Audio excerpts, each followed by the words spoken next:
Today I'll speak in English, and tomorrow, or rather the next day,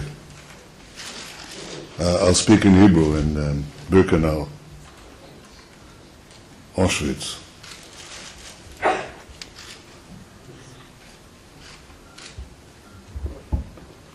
This is an opportunity to express a basic truth. It is this, that in defining culpability in a historic crime, the adducing of evidence is the same as in a judicial investigation of a regular crime. You have to produce evidence. The evidence consists of testimonies, consists of documentation, preferably original documentation. It must have cross-reference. It must have cross-verification.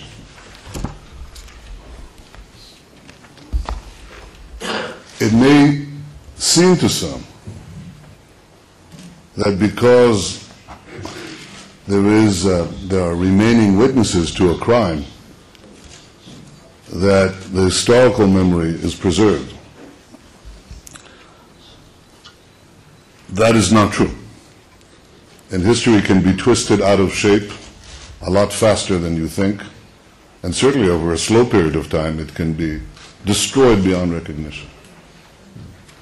Therefore, the value of what is being done here is, first of all, to preserve historical truth. And the action that has been done here over the years by Yad Vashem has been important, first of all, for tabulating the basic evidence of the greatest crime in history. The additions of these documents, courtesy of the Axel Springer Group, is an important bulwark of this historical truth because it shows in, shall we say, graphic detail. It shows the design of murder, the premeditation of mass murder, the execution of mass murder, according to a deliberate plan. And this is a very important contribution to the body of evidence. Now, what are we to make of all of this? Well, the first thing is that there is evil in the world. What you see in this exhibit, what you see in these testimonies is the testimony of great evil, pure, unadulterated evil. From there flows basically two other things. One is that unopposed evil expands and devours the innocent. So the second conclusion is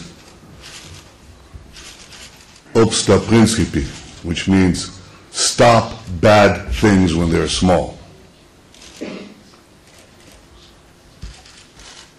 And the third, given that we have all this testimony, all this evidence,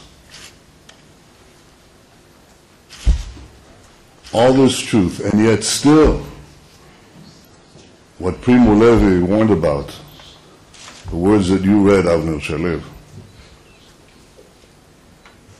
they still deny. And they spread the lie.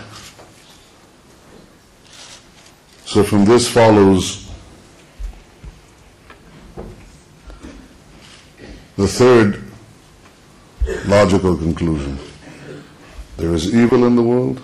If it's unstopped, it expands. It is expanding.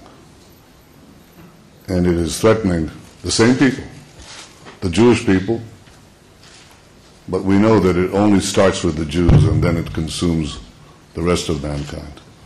There is now a test for humanity.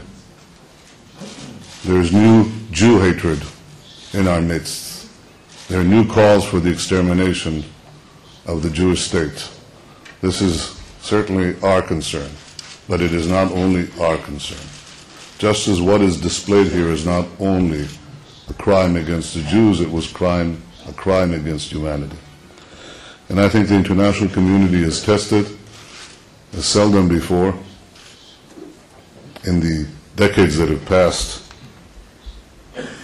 since the fateful defeat of Nazi Germany 65 years ago. It is tested today whether it will stand up to the truth, to the evidence of evil, to the design of mass murder.